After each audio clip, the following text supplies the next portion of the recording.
그렇다면 이제 재벌의 문제들은 저희가 웬만큼 다룰 건 다 다룬 것 같고 이제 한국의 이제 국가 전략 내지는 비전의 문제로 들어가서 복지국가 얘기를 해야 될 것 같은데 이제 특히 복지국가가 중요한 이유는 아까 말씀하신 2차 청업제 이하의 분배 문제 때문에 중요하다고 하셨는데 공교롭게도 경제민주화를 얘기하는 민주당이나 그쪽 계열의 분들도 복지국가를 얘기를 하고 네. 지금 이제 정승윤 선생님이나 장하준 선생님이나 뭐 복지국가 소사이어티에서도 복지국가를 얘기를 한단 말이에요. 네, 박근혜도 얘기하죠. 네, 박근혜도 얘기를 하고요. 예. 네. 그래서 이게 도대체 어떻게 차이가 있는 건지 다 똑같은 복지국가를 얘기를 하는데 네. 이제 거기부터 일단 좀 짚어가면서 얘기를 했으면 좋겠네요. 국가 비전을 네. 향해 가면서. 예. 저는 박근혜 그 대표부터 얘기를 하자면 박근혜 대표가 얘기하는 그 복지국가라는 게 저는 진보적인 복지국가라고 보지는 않아요. 네. 물론 복지국가를 만든 복지국가라는 게 그 특히 선진국에서 지난 100년에 걸친 역사 속에서 만들어져 나갔는데 그걸 만든 그 세력이 사실은 보수주의 복지국가 세력도 있고 진보주의 복지국가도 있고 양자가 사실은 뭐 주거니 받거니 하면서 만들었다고 생각하거든요. 비스마르크 같은 경우는 보수적인 그렇죠. 복지국가. 예, 비스마르크도 그렇고 처칠도 그랬고. 처칠이 수상인 시기에 사실은 그 요람에서 무덤까지라고 하는 그렇죠. 비버리지 보고서가 나온 거거든요. 예. 프랑스가 됐건 뭐 스웨덴이 됐건 아니면 미국이 됐건 그 영국이 됐건 간에 모든 나라 복지국가가 20년에 걸쳐서 만들어지는데 그 과정에서 사실은 그 사회민주당이라든가 공산당이라든가 이런 좌파들도 했지만은 더 많이 했죠. 예. 하지만 처칠이라든가 뭐 루즈벨트라든가 아니면 누구죠? 아이젠하워라든가 아니면 프랑스의 드골 같은 사람들 다 보수자들인데 그렇죠. 이 양반들도 우리가 생각하는 것보다 훨씬 더 많은 복지국가를 했습니다. 지금 우리가 지금 얘기하는 정도의 복지국가를 이 보수자들이 했는데 그 당시 역사적인 상황이 있었고 그런 점에서 저는 그 앞으로 이 박근혜 대표가 희망하건대 정말로 비스마르크라든가 처칠이라든가 아이젠하워 정도의 복지국가 정도라도 저는 하기를 정말로 학수고대하는 입장입니다. 네. 근데 어디가 다른가요? 박근혜 전 위원장이 말씀하시는 복지국가하고 네. 지금 말씀하시는 보수주의자들이 말하는 복지국가하고의 차이가 우려되는 부분이 어떤 부분인가요? 차이가 저는 뭐 이게 뭐 제가 뭐 처칠 얘기를 했지만은 뭐 선택적 복지, 뭐 보편적 복지 뭐 이런 얘기인가요? 그게? 뭐 선택적 복지라는 거랑 보편적 복지를 나누는 기준이 뭐 보편적이라는 게 말하자면 유니버설하다는 건데 말하자면은 뭐 이건희 회장도 노인연금 주고 이건희 회장 아들한테도 뭐 무상급식 해주자 이런 얘기인데 이 선택적 복지를 하게 되면 아무래도 이 가난한 사람들만 선별해서 하니까 아무래도 정부 예산이 많이 필요가 없죠. 그렇기 때문에 그만큼 세금을 덜 거둬도 되는 거고 그만큼 부자들한테 세금을 덜 거둬도 되는 거고 그렇기 때문에 보편적 복지를 많이 하면 많이 할수록 세금을 많이 걷어야 되고 부자들한테 특히 많이 세금을 걷어야 되는데 또 역설적으로 부자들에게도 복지 혜택이 많이 가는 거죠. 이런 게 있는 거죠. 그런 의미에서 이 보편적 복지를 많이 하는 특히 선도적으로 주장하는 쪽은 아무래도 진보적인 쪽이 많고 이 부자들을 중심으로 하는 이 보수주의자들은 아무래도 설별주의 쪽으로 하는 게 자기들한테는 유리하게 되는 그 구도가 될 수밖에 없는 그러니까 박근혜 전 위원장의 경우에는 선택적 복지냐 보편적 복지의 문제가 아니라 진정성 있는 복지의 비전을 가지고 있느냐 이런 부분을 더 의구심을 갖고 계시는 건가요? 아까 지금 근데 저는 뭐 그게 이제 이 세력 뭐 이 말하자면 상황에 따라 다르다고 생각을 해요. 지금 상황으로 봤을 때는 박근혜 대표 같은 경우에 무조건적으로 모든 면에 있어서 선별적 복지를 주장하지는 않거든요. 근데 박근혜 대표가 얘기하는 건 맞춤형 복지라고 하죠. 근데 맞춤형 복지의 내용을 뜯다 보면은 지금 민주당이 얘기하는 거랑 큰 차이가 없어요. 그럼 민주당의 복지 정책에 대해서 한번 얘기를 해봐야 되겠는데 그 민주당은 어떤 복지 정책을 얘기하는? 왜냐하면 차이가 있으니까 복지국가 소사이티에서 얘기하는 거랑. 민주당이 얘기하는 거의 특징은 지금 그 3+3이라고 그러죠. 그러니까 무상급식 시리즈요. 뭐 무상급식 그다음에 무상보유, 그다음에 무상의료. 거기다가 지금 뭐 3이 더 덧붙인 게 거기다가 이 주택 문제라든가 일자리 문제라든가 이런 것들이 좀 몇 개 덧붙인 거예요. 근데 이거를 뭐 구체적으로 얘기를 하자면 이런 거라고 생각이 드는데 무상급식 같은 경우에는 지금 뭐 민주당도 얘기를 하고 있고 저희도 얘기를 하고 있고 그거는 다 합치하고 있어요. 단 저는 이 박근혜 대표 같은 경우에도 보편적 무상급식을 할 것 같아요. 적어도 뭐 이명박 정부처럼 선별적으로 하자는 얘기는 안 하니까요. 근데 이제 가장 큰 차이가 나는 게 예를 들어서 등록금 문제. 등록금 문제 같은 경우에 그 민주당이 지금 반값 등록금 얘기를 하고 있죠. 근데 그 이상은 얘기를 안 해요. 근데 왜냐하면은 대학 등록금만의 문제가 아니라 지금 뭐 다 아시는 것처럼 우리나라 대학들이 지금 문제가 심각하거든요. 구조조정을 해야 돼요. 근데 구조조정을 그냥 할 수는 없는 거고 적어도 국가 예산이 한 뭐 3조에서 5조 정도가 들어가야지만이 지방 사립대까지 포함해가지고 좀 이 수준을 높일 수가 있거든요. 근데 이거 하려면 벌써 3조에서 5조가 또 들어가죠. 근데 이거를 할 의지가 이 민주당이 없어요 지금. 그럼 박근혜 대표 쪽은 있느냐? 저는 박근혜 쪽 대표 그쪽은 오히려 반값 등록금을 할 의지도 없거든요 별로. 뭐 제가 생각 반값 등록금 하려면 한 3, 4조 정도가 들어가는데 그 정도 할 의지도 없고 한 1조 정도로 어떻게 좀 튕겨버리는 그 정도밖에 의지가 없고 그렇게 되면은 저희가 생각하는 바람직한 방향의 이 대학 구조 재편도 아예 할 수가 없는 거죠. 그러니까 결국 그러니까 지금 박근혜 대표 그 전 위원장이 말씀하시는거나 민주당에서 이제 얘기가 나오는거나 증세의 의지가 없다라는 걸 그렇죠. 가장 큰 거군요. 문제는 이제 세금이랑 연관된다고 생각이 들어요. 왜냐하면은 이 대학 구조 재편까지 포함해가지고 저희 뭐 그냥 간단하게 얘기를 하죠. 저희 경우에는 앞으로 5년 뒤에는 앞으로 10년 뒤에는 아예 대학 등록금을 아예 무상화 시켜버리고 하지만 당장 무상화 시킬 경우에 예산이 한 10조가 넘게 들어가요. 등록금 예산이. 지금 거기까지 갈 수가 없거든요. 그러니까 일단은 그 대학 등록금을 무상화 시키는 게 아니라 대학 등록금을 이 후불제로 그러니까 나중에 돈을 벌게 되면은 갚는 식으로 이런 식으로 하자는 건데 그렇게 될 경우에 필요한 예산이 한 5천억 정도면 됩니다. 근데 이제 문제가 지금 그 대학 등록금만의 문제가 아니라 대학생들 대부분 다 특히 지방에서 올라온 대학생들 같은 경우 생계비가 없거든요. 생계비까지 포함해가지고 1년에 들어가는 돈이 한 1,500에서 2천만 원 정도가 들어가요. 이 전액을 생계비까지 무상은 아니고 후불제로 그냥 지금 당장은 대출 받아갖고 나중에 취직한 다음에 갚아나가는 식으로 하자는 겁니다.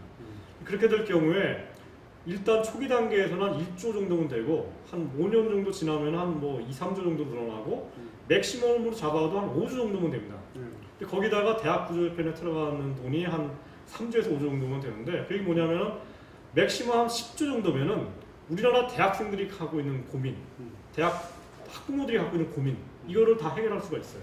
근데 문제는 여기에 10조가 필요하고 또 노인 문제가 있습니다. 노인들이 지금 기껏해야 기초노령연금이라는 거를 92,000원을 받고 있어요.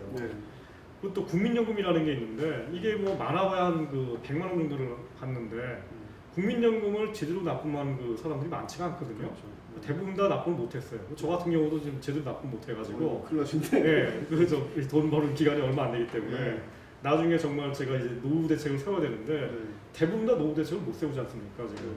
그런 상태에서 기초노령연금이라는 거를 지금처럼 9만 원 정도로 해가지고 이게 용돈 수준 아니니까 저희가 생각하기에는 앞으로 내년에 당장 1인당 18만 원을 더군다나 선별하지 말고 모든 노인에게 600만 명 노인에게 18만 원을 줘야 되고 앞으로 5년 뒤에 2017년에는 적어도 1인당 40만 원을 줘야 된다고 생각해요. 노령연금, 국민연금 말고. 일어나는 민주당이나 저 새누리당에는 없는 안 없죠. 오히려 새누리당은 굉장히 노인들을 위한 당으로 인식이 되어 있는데 이런 안이 안 나오고 있군요. 안 나오죠. 이런 얘기를 안 하죠, 잘. 그리고 민주당에서 이런 얘기를 안 하니까 굉장히 고맙게 생각하죠. 그러네요. 굉장히 황당한 어떤 정치 전략들인 것 같은데. 민주당은 굉장히 양심적이에요. 왜냐하면 1인당 18만 원 주기 위해서도 뭐 몇 조 원 정도가 더 필요하고 1인당 40만 원 정도면 정말 10조, 20조 정도가 필요하거든요. 근데 그거 할 돈 없다는 거예요. 굉장히 양심적인데 황당한 게 아니라 사실 현실적인 현실적인 얘기인데 저희가 생각하는 거는 우리나라 노인들이야말로 정말로 생산적인 역할을 한 거 아닙니까? 지난 70년대, 80년대, 90년대 60년대부터 자기 인생 전체를 거쳐갖고 국가를 건설하기 위해서 생산 현장에서 일하고 우리 자식들 얼굴도 못 볼 정도로 주말에도 일하고 일요일날도 일하고 평상시에 밤 10시, 12시에 퇴근했던 이렇게 엄청난 생산한 분들인데 이분들에게 지금 와서 당신들에게 줄 복지 없습니다. 당신들에게 주는 복지는 생산적 복지가 아닙니다. 소비적 복지입니다. 라고 얘기하면서 노인연금을 지금 안 늘리고 있는 거예요. 근데 문제는 이제 아무리 그렇게 해도 계속 같은 정당을 본인들한테 불리한 정책을 내세우는 정당을 계속 투표를 하고 있다는 게 문제 아닙니까? 아니죠. 전 거꾸로 생각을 하는 게 노인들을 이렇게 푸대접하니까 이 당을 찍어야 저 당을 찍거나 딱 똑같이 상관없이 푸대접을 하니까 노인들이 아는 게 박정희이고 그나마 자기들 젊은 시절에 옛날에 보릿고개 넘기게 하고 그나마 옛날에 실업자였는데 일자리 만들게 한 게 박정희 시절이었고 전두환 시절이었으니까 그 기억밖에 없으니까 보상을 찍는 거죠. 구체적인 혜택이 들어오면 그렇죠. 결국은 성향이 바뀔 수 있다. 그렇죠. 아. 더군다나 아시다시피 지금 우리나라 노인들 중에 45%가 네. 절대 빈곤층이에요. 네. 말하자면 절대 빈곤이라는 건 말하자면은 새끼를 먹는 것도 두려울 정도의 상황이라는 거예요. 네. 이분들에게 새끼 정도가 아니라 당신들에게 용돈을 40만 원 주겠습니다. 더군다나 뭐 실버타운 수준의 네. 그쪽으로 가는 우리가 프로젝트를 만들겠습니다. 노인들 지금 가장 크게 문제된 게 노인들 중에 상당수가 독거노인이거든요. 네. 월세를 살아야 돼요. 이분들에게 임대료 걱정하지 않는 노인들 주택단지를 만들어 주겠습니다. 네. 그 다음에 주택 문제를 근본적으로 해결해 주겠습니다. 이런 정책을 펼칠 때 얼마나 고맙습니까? 노인들에게 가장 중요한 거는 생계를 어떻게 할 것인지, 노후를 행복하게 보내는 건 둘째 치고 네.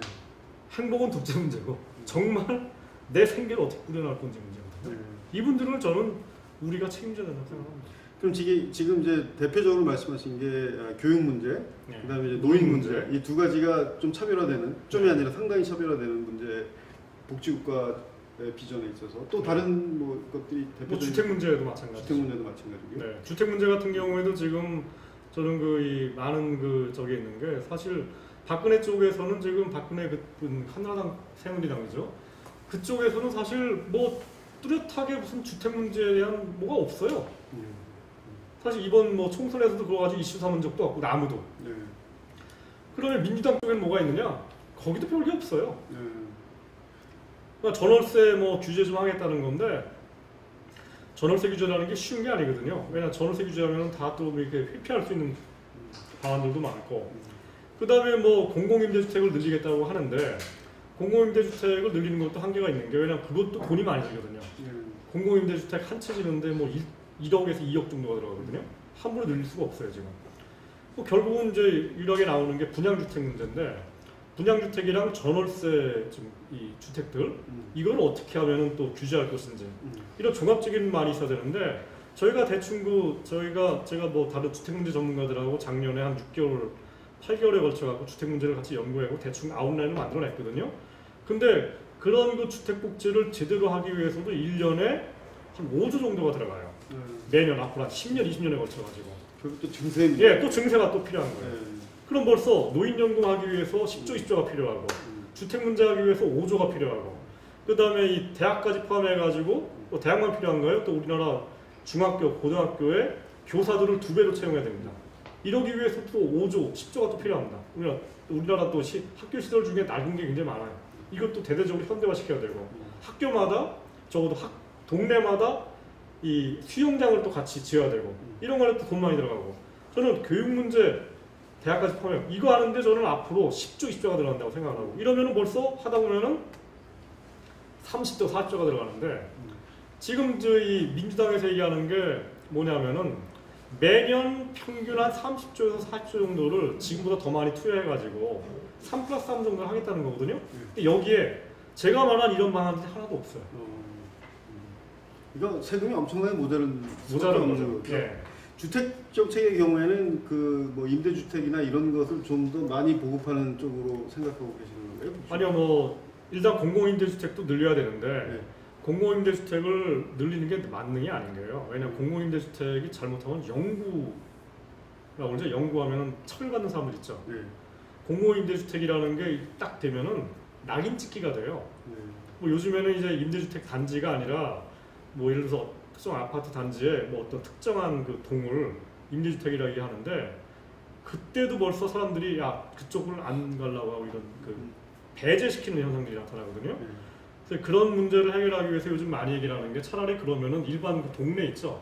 동네에 어떤 특정한 집을 뭐 주택공사가 뭐 LH공사가 구입을 해가지고 구입하거나 전세를 해가지고 거기에 그냥 살게 하면은 사람들이 어느 주택이 임대주택인지 모르니까 거기 사는 사람들 차별 안 하는 거예요. 뭐 이런 방식도 있는데, 아무튼간에 뭐 새로 짓거나 아니면 기존 주택을 뭐 매입하거나 전세해서 하거나 전부 다 정부 돈이 들어가거든요. 이런 것들을 대대적으로 하려면은 적어도 이제 어떤 식의 목표냐면은 우리나라 전체 가구의 절반 정도가 지금 세를 살고 있거든요. 근데 이 세를 하는 사람들 중에서 적어도 절반 정도를 민간 임대가 아니라 정부가 소유하거나 아니면 전세한 그런 주택에 살게 하기 위해서도 돈이 몇 조가 들어가는 거죠. 그렇다면 이제 복지 문제가 말이죠. 한 두어 가지 정도의 기능이 있는데, 하나는 복지를 통해서 아까 이제 대학 교육 말씀하셨지만 인적 자원 개발을 해가지고 2차, 3차, 4차의 하청업체 일하는 사람들한테도 공정한 교육의 기회를 주고 그 사람들이 이제 1차로도 올라가고 대기업에서도 취직 가능할 수 있게 하는 그런 인적 자원 개발의 이제 그 기능이 있고, 또 하나는 이제 사회 안정화와 관련된 기능들이 있지 않습니까? 복지국가 소사이티에서는 어느 쪽에 그 방점을 둔 복지 정책입니까? 되게 북구 쪽을 보면 인적 자원 개발 쪽에 많이 들어가 있거든요. 특히 뭐 이 스페시픽 스킬을 갖고 있는 스킬드 레이버를 이제 많이 키워내고 뭐 이런 부분들이 있는데, 어디에 더 방점을 많이 두시나요? 저는 둘 다 필요하다고. 둘 다 물론 필요하겠지만. 근데 사실은 우리나라의 문제가 일자리 창출의 문제와 그 다음에 2차, 3차, 4차 하청업체들의 문제들이지 않습니까? 같은 얘기죠. 그렇게 보다 보면 그게 결국은 인적 자원 개발을 많이 해서 이 사람들한테 좋은 일자리를 가질 수 있도록 공정한 기회를 주는 것이 굉장히 중요한 국가 비전이 아닐까 라는 생각이 드는데. 그러니까 첫째로 먼저 아까 제가 이제 대기업 내지는 재벌 기업이랑 1차 하청업체를 얘기했지 않습니까? 재벌계 대기업하고 1차 하청업체들의 임금 격차가 한 뭐 80% 정도 나거든요. 그러니까 100이면 한 80 정도예요. 근데 2차, 3차 하청업체로 가게 되면 60%에서 절반 정도 떨어져요. 말하자면 현대자동차의 신입사원이 대학 나온 사람이 입사하면은 연봉이 바로 한 4천 정도가 되는데 1차 하청업체로 가게 되면은 그게 한 뭐 3천 정도 떨어지고요. 그 다음에 2차, 3차 청업체로 가게 되면은 그게 연봉이 대학을 나왔는데도 200만, 연봉이 2천만 원 정도 뚝 떨어집니다. 대학을 안 나온 사람들은 뭐 2천만 원도 못 받는 그 정도로 가게 되는데 이 문제를 어떻게 해결할 거냐 먼저. 첫째로 저는 최저임금을 갖다 높여야 되고 최저임금을 높이게 되면은 이제 무슨 문제가 생기냐면은 최저임금을 높였을 때 높아진 임금 하에서 경쟁력을 못 가지는 기업들이 속출할 거예요. 구조조정이 일어나는 거예요. 그렇죠. 그러면 이제 당연히 이 회사들이 망하는 건 아니고 최저임금보다 높은 임금을 지급하면서도 경쟁력이 있는 업체 쪽으로 합치게끔 인수합병되는 걸 우리가 도와줘야죠. 저절로 일어나겠지만 그걸 생산성이 높아지는 거죠. 그리고 생산성 싸움이 되겠네요. 생산성이 높아지면서 임금을 높여나가야 되고 이런 압력이 시장에서 저절로 되는 게 아니기 때문에 국가가 법을 제정해가지고 고의적으로 올려야 되는 거예요. 임금을 계속 높이게끔. 그러면은 시장 내에서 경쟁이 이 임금 경쟁이 아니라 기술력 경쟁 쪽으로 바뀌는 거죠. 그렇죠. 그게 이제 저희가 복지국가 소사이티가 복지국가를 만들어 나가는 게 2차 분배만이 아니라 1차 분배가 중요하다는 게 1차 분배가 또 저절로 되는 것이 아니라 국가 개입해야만 된다는 거죠. 기술력 경쟁을 하다 보면 또 그게 고용 효과를 높이는 거죠. 오히려 높이는 형태의 그렇죠. 기술력 경쟁을 한다. 고부가 제품 만들어야지만이 또 만들어지는 거니까 이런 쪽으로 가야 된다고 생각을 하고 이것만이 아니라 뭐 우리나라가 또 전통적으로 이 산업 정책을 많이 했거든요. 그 다음에 R&D 정책도 많이 하고. 근데 기술력 경제 말씀하실 때 많은 경제학자들이 얘기하는 게 이제 뭐 자동화하고 그다음에 생산성이 높여지면 오히려 그만큼 고용을 덜 해도 된다. 뭐 그런 효과도 있겠죠. 그런 효과도 있겠죠. 근데 이 자동화라는 거에 역설이라는 게 있는데 자동화를 하게 되면은 한편으로는 기술력이 없는 사람들은 해고하게 돼 있어요. 근데 자동화 기계를 또 누군가 다뤄야 되니까. 그러니까 자동화 기계를 다룰 정도의 숙련공들은 또 채용을 해야 됩니다. 독일식 이제 그게 이제 스웨덴 같은 나라들이 바로 이런 식으로 나가는 거죠. 이제 계속 말씀하시죠. 이런 식으로 해나가는 노력들을 말하자면 생산성을 높이고 이 말하자면 저임금 그다음에 숙련이 없는 사람들의 일자리는 점점 줄여나가고 그와 동시에 숙련이 있고 기술력 있는 사람들 일자리는 점점 늘려나가고 그게 선순환되는 구조를 만들어나가는 거죠. 임금도 많이 받게 하는 사람. 이렇게 되면 결국 산별 노조가 생겨서 그렇죠. 이런 걸 하려면 저희가 그래서 경제민주화의 가장 중요한 본령은 재벌개혁이 아니라 이 최저임금제를 올리고 최저임금 가지고 안 되는 거는 산별노조를 만들고 중앙교섭을 하게끔 법을 바꿔나가고 지금 현재 법 상태에서는 기업별 노조가 죽었다 깨나가도 스스로 산별노조를 안 가거든요. 그렇죠. 그러니까 법을 바꿔가지고 정치권이 강제하더라도 이 산별노조를 만들어 나가는 쪽으로 바꿔 나가고 그러면은 산별로 임금이 평준화돼 나가고 그러면 저임금 일자리는 없어져 나가고 그런 저임금 기업들도 없어져 나가고 이런 식으로 산업을 고도화시켜 나가는 거죠. 이런 과정에서 또 정부가 아까 말씀드린 것처럼 이 저임금 일자리가 사라져 나갔을 때 그럼 말하자면 기존의 그 일자리가 없어진 저희 저숙련 노동자들 직업 재훈련을 시켜야 될 거 아닙니까? 근데 직업 재훈련을 시키는 것도 시장 메커니즘에 놔두면 저절로 안 되거든요. 그렇죠. 그러면은 정부가 해야 되는 거고 이런 걸 정부가 하기 위해서 저는 폴리테크닉 같은 그런 기술 전문 대학들 있죠. 네. 이런 거하고 우리나라에 있는 그 전문 대학들, 2년제 전문 대학들, 3년제 전문 대학들을 정부가 대대적으로 육성해야 된다고 생각합니다. 지금은 정부가 그런 계획이 없어요. 사립대학들 보면 전문 대학들은 아예 그냥 일종의 사각지대거든요.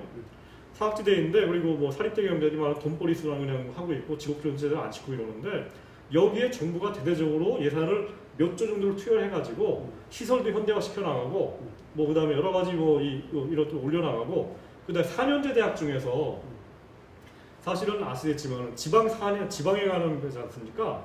지방에 있는 4년제 대학 중에 상당수가 사실은 전문대학 수준이에요. 근데 이게 우리나라 교육부가 지침이 잘못돼가지고 다 허가를 내줘버렸어요. 허가를 내줘버렸거든요. 실제로 저는 이 4년제 대학 중에 상당수를 전문대학 정도로 바꾸거나 아니면 4년제 대학이라는 걸 유지하면서도 정말로 충실하게 직업훈련을 시키는 대학으로 바꿔야 되고 이러려면은 교수도 바꿔야죠. 그렇죠. 박사학위가 중요한 게 아니라 석사학위를 나왔어도 직업훈련, 직업 경력이 한 10년 된 사람들을 4년제 대학의 교수를 채용해가지고 제대로 된 훈련시키를 해야 되고 이런 것들을 저절로 안 한다면 정부가 예산을 투여해가지고 인센티브를 줘야 되고 이런 식으로 해가지고 4년제 대학의 지금 그 정원이 고졸자들의 한 70~80% 정도가 4년제 대학을 가고 있는데 전문대까지 포함해 전문대 빼고 한 7% 정도가 지금 4년제 대학을 가고 있는데 4년제 대학을 나오면 뭐합니까? 거기만 일자리가 없는데 저 앞으로도 한 10년은 없을 거라 생각하거든요. 그런 의미에서 고졸자들의 한 정말로 선진처럼 고졸자들의 30%에서 한 40% 정도만 4년제 대학을 가게 하고 나머지는 전문대라든가 2, 3년제 대학을 가게 하고 그렇게 가는 것이 저는 올바른 방향이고 당장은 아니지만은 앞으로 10년, 20년에 걸쳐 그런 식으로 바꿔나가는 게 우리가 지향해야 되는 모델이 아닌가 생각합니다. 그건 굉장히 대기업에도 유리한 강력한 지보 정부가 들어서야지 된다는 그렇죠. 그런 네. 문제네요. 그리고 이렇게 되는 게 저는 기업들한테도 굉장히 좋은 굉장히 게 좋은 것이고 대기업들한테도 굉장히 정말로 잘 교육받은 그러니까 쓸데없는 그런 뭐 이 이론 같은 거 공부한 게 아니라 기업에서 당장 쓸 수 있는 사람들을 교육받는 거 아닙니까? 이걸 또 정부가 정부적으로 하고 있는 거고 근데 그만큼 이제 기업이 굳이 할 필요 없는 거고 지금 이제 말하는 정부가 이런 일을 안 하니까 기업들이 사내대학 같은 걸 만들고 있거든요. 기업들이 자기들 돈 가지고 가고 있는데 기업 보고 그런 거 하지 말고 이런 정부가 할 일이니까 기업 정부가 하고 그 대신에 기업들은 법인세를 더 많이 내고 지금보다 그리고 또 이 기업에서 일하는 고소득 개인들 있죠. 뭐 재벌들 그 다음에 기업의 임원들 이 사람들 세금도 많이 내가지고 본인들을 위해서도 선순환 되는 체계를 또 만들어 놔요. 그럼 결국 강력한 정부로서 해결을 할 수 있다라고 현실적인 대안이라고 생각을 하시는 거예요. 그러니까 말하자면 저희가 얘기하는 게 어디 뭐 자본주의 시장 원리 갖다 지금 저희가 방해한 적이 한두 번 없지 않습니까? 그렇죠. 재벌도 투자하라 이거예요. 중소기업 투자하라 이거예요. 근데 노동시장이라는 거는 이게 노동시장이라는 게 시장 원리에 의해서 그냥 방치됐을 경우에 해결할 수 없는 문제가 너무 많거든요. 지금 우리가 지금 직면하고 있는 문제들, 청년 실업자 문제들, 이게 스펙 경쟁하고 있는데 스펙 경쟁이야말로 굉장히 시장 원리가 잘 관철되는 거거든요. 그렇죠. 모두가 다 이기적으로 행동해가지고 스펙 관리만 하면 되는 건데 그러니까 전체로 봤을 때는 쓸데없이 그냥 쓸모도 없는 스펙을 막 높이고 있고. 그렇죠. 네. 온 국민이 다 영어를 해야 되는 것도 아닌데 그렇죠. 다 영어로 네. 하고 있고 말이죠. 네. 그럼 뭐 한두 가지만 더 질문을 하면 대충 이제 마지막으로 갈 것 같은데 간단한 문제는 아니겠지만 일단 좀 간단한 문제로서 조세 저항이라는 건 어마어마한 정치적인 문제인데 설득시킬 방법이 있을까요? 물론 첫째는 설득도 해야 되지만 뭐 설득이 안 되면 강제로 밀어붙일 수밖에 없는 거. 그게 뭐 사실 민주주의에 의해서 집권당이 바뀌면은 집권당이 다수결에 의해서 국회에서 근데 잘 안 뽑힐 거 아닙니까 그런 정당이? 근데 이제 그런 우리가 살고 있는 사회가 다행히도 자본주의 사회 아닙니까? 그럼 국민들의 대다수는 복지국가 혜택을 받는 사람들이고 일부만 그럼 다수결 원칙에 의한다면 민주주의라는 원칙이 정말 지켜진다면은 민주공화국이라고 한다면은 복지국가 원리가 관철될 수밖에 없는 거죠. 그 그림을 아주 굉장히 클리어하게 잘만 보여준다면 이게 그렇게 현실적으로 불가능한 문제는 아니다 이렇게 보죠. 물론 이제 뭐 우리가 국민들을 계몽하는 입장만은 가지고는 안 된다고 생각해요. 왜냐하면은 국민들이 뭐 지금 먹고 살기 바쁜데 언제 계몽당하겠습니까? 그런 것보다는 아까 말씀드린 것처럼 노인들에게 1인당 18만 원 주고 5년 뒤에 30만 원 주겠다 약속하고 또 실제로 주고 이런 경험들이 하나씩 쌓여나가면서 쟤들은 정말 약속을 지키는구나. 그럼 쟤들을 믿고 우리가 찍어주겠다라고 얘기를 하고 실제로 그걸 지지를 바탕으로 해가지고 부자들에게 세금 더 많이 걷고 대기업들로부터 법인세 더 많이 거두고 이걸 가지고 실제 또 약속을 지키는 거고 이런 식으로 하나씩 우리가 신뢰를 얻어나가는 노력이 앞으로 10년, 20년에 걸쳐가지고 5개년 계획을 세워가지고 박정희 정부 때처럼 경제개발 계획이 아니라 복지국가 5개년 계획을 앞으로 20년, 30년에 걸쳐가지고 하나하나 하게 되면은 뭐 중간에 뭐 정권을 뺏길 수도 있겠지만은 뺏겨보니까 쟤들도 못하더라. 얘들 또 줘야겠다. 이런 식으로 뭐 갈 수밖에 없지 않나 생각이 듭니다. 그럼 마지막으로 이제 정말 성장의 문제를 말씀을 해야 될 것 같아요. 들어야 될 것 같은데 사실 청년 실업 굉장히 중요한 문제인데 청년들로 하여금 뭐 사회적 일자리 얘기하면서 무슨 뭐 사회복지사 되고 뭐 이렇게 얘기한다는 게 사실 희망을 주는 건 아니거든요. 네. 청년들도 우리들도 한번 좀 이 뭐 스티브 잡스 같이 한번 돼보자, 네. 뭐 좀 계층 상승도 해보자 네. 이런 생각들이 많은데 그러려면 결국 파이가 커지는 아까 뭐 경제 성장률을 네. 올리는 그런 성장을 해야 되는데 성장 전략에 있어서 상당한 차이들이 좀 있는 것 같아요. 오히려 저 뭐 정태인 씨 같은 경우에는 뭐 혁신 클러스터, 뭐 네. 클러스터 얘기를 하면서 뭐 성장을 얘기를 하고 네. 이쪽 우리라고 이 그 저 정순 선생님 쪽에서는 이 산업 정책 얘기를 네. 하고 그다음에 뭐 자유주의 신자유주의 쪽에서 그냥 시장에 내버려두고 네. 산업 정책도 없어요. 네, 거의 정책이 없는 그냥 내버려두자는 쪽인데 어떻게 성장 이 클러스터에 의한 성장 정책에 대해서는 어떻게 생각을 하십니까?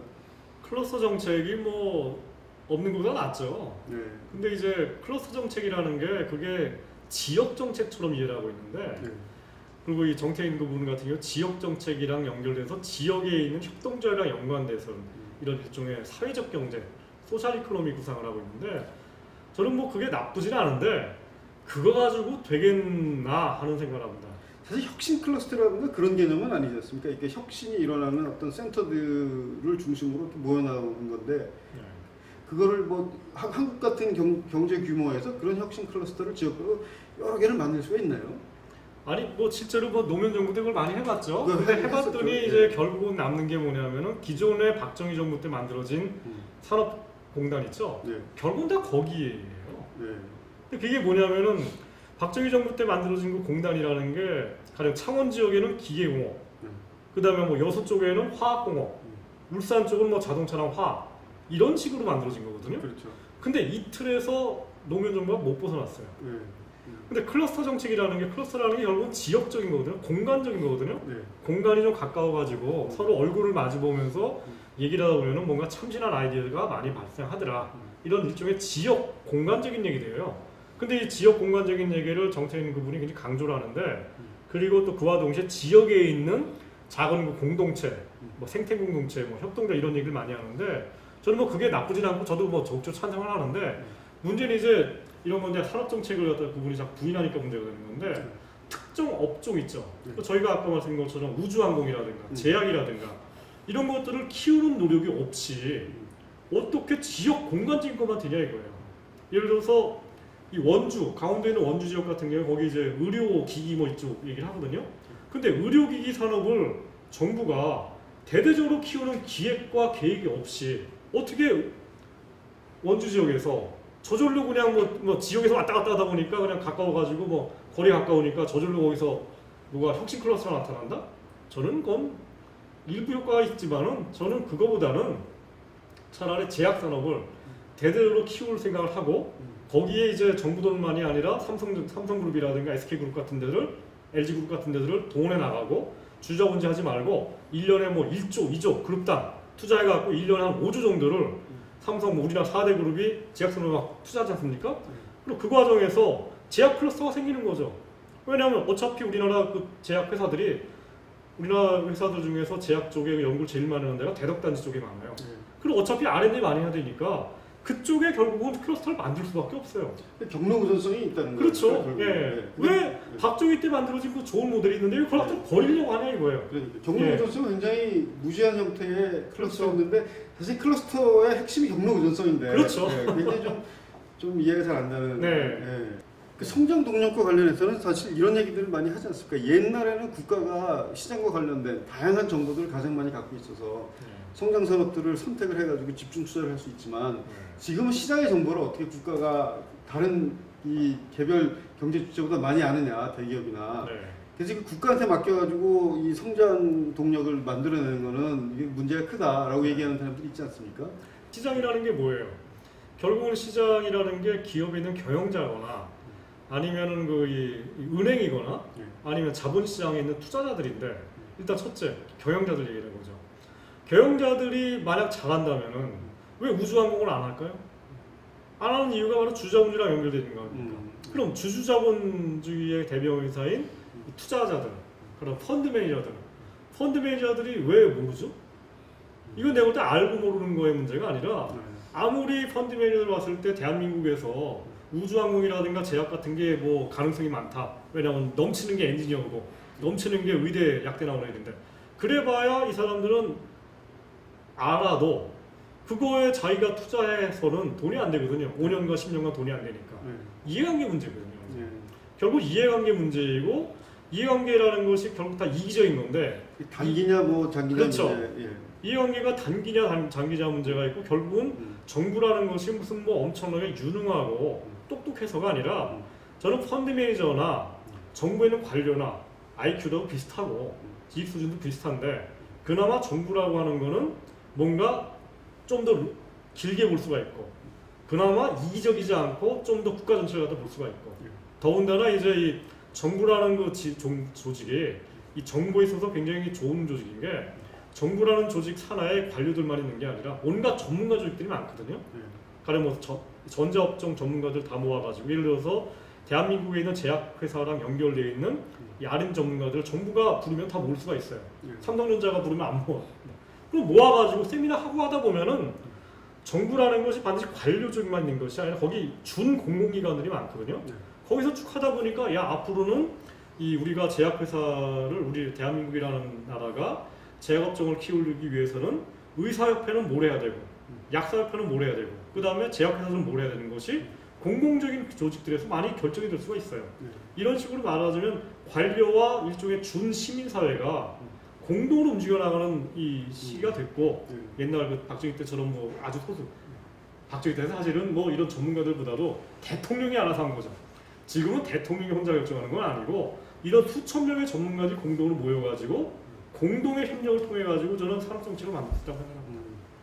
네, 그럼 뭐 이제 거의 결론에 다다른 것 같아요. 결론적으로 얘기를 하자면 대한민국에서 지금 가장 큰 문제점은 신자유주의라는 것이 가장 큰 문제점이고 그것을 극복하는 방향으로는 복지국가를 만들고 동시에 산업정책을 통해서 성장 동력을 키워야 된다라는 그렇죠. 게 이제 뭐 핵심적인 결론인 것 같습니다. 근데 제가 한 가지 좀 뭐 이 건의사항이라고 할까 저는 뭐 새누리당이나 민주당이나 아니면 지금 이제 복지국가 소사이티나 미래의 비전을 다 복지국가로 얘기를 하는데 사실은 이 정치의 영역에서는 어휘의 선택이 굉장히 중요하거든요.